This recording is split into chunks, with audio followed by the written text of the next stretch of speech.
চাল ও সবজির দাম বাড়তি বাগেরহাটে। নিত্যপণ্যের বাজার পরিস্থিতি জানবো দর্শক। আমাদের সাথে যুক্ত হচ্ছেন সহকর্মী এস সোহান। আর সোহান, বাজারের আজকের পরিস্থিতি কি অবস্থা দেখছেন সে বিষয়টি জানাবেন। আরেকটি বিষয় হচ্ছে দাম কি আরো বেড়েছে কিনা, আর যদি বেড়েও থাকে বাড়ার কারণটা সবকিছু মিলে আমাদেরকে জানাবেন। সরবরাহ কম থাকার অজুহাতে বাগেরহাটের চালের দাম বৃদ্ধি পেয়েছে। সকাল থেকে আমরা বাজার ঘুরে দেখেছি সব ধরনের চালের দাম কিন্তু 4 থেকে 6 টাকা পর্যন্ত বৃদ্ধি পেয়েছে।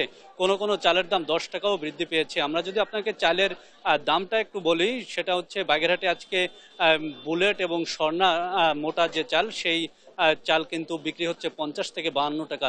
অথচ কয়েকদিন আগে এই চাল বিক্রি হয়েছে 42 থেকে 46 টাকার মধ্যে।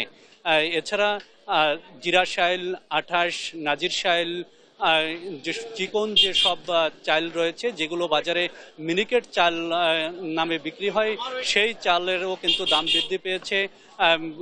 এসব চাল গুণগত মান ভেদে 60 টাকা থেকে 120 টাকা পর্যন্ত কেজি দরে কিন্তু বিক্রি হচ্ছে। এছাড়া বাগেরহাটে স্থানীয়ভাবে উৎপাদিত যে চাল রয়েছে, ভোজন এবং মোটা চাল, এসবেরও দাম বেড়েছে। ভোজন চাল বিক্রি হতো 50 টাকা, আজকে সেই ভোজন চাল বিক্রি হচ্ছে 54 থেকে 56 টাকা পর্যন্ত।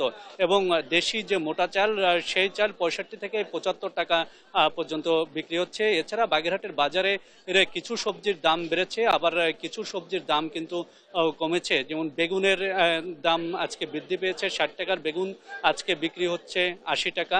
এছাড়া করল্লা, ঢেঁড়স, কাকরোল এসব বিক্রি হচ্ছে 50 থেকে 60 টাকার মধ্যে। অন্যান্য সবজি শসা, পটল, মিষ্টি কুমড়া এইসবের কিন্তু কিছুটা দাম কমেছে। এগুলো 30 থেকে 40 টাকার মধ্যে বিক্রি হচ্ছে।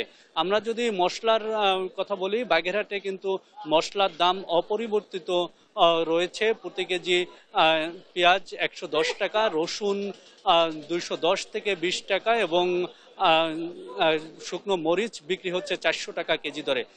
তবে এত দামে কিন্তু ভোক্তারা খুবই অতিষ্ঠ এবং বাজারে অভিযানের দাবি জানিয়েছেন তারা। বাগেরহাট থেকে এই ছিল আমার কাছে বাজার দরের সর্বশেষ খবর। লিনিয়া, আপনাকে ধন্যবাদ।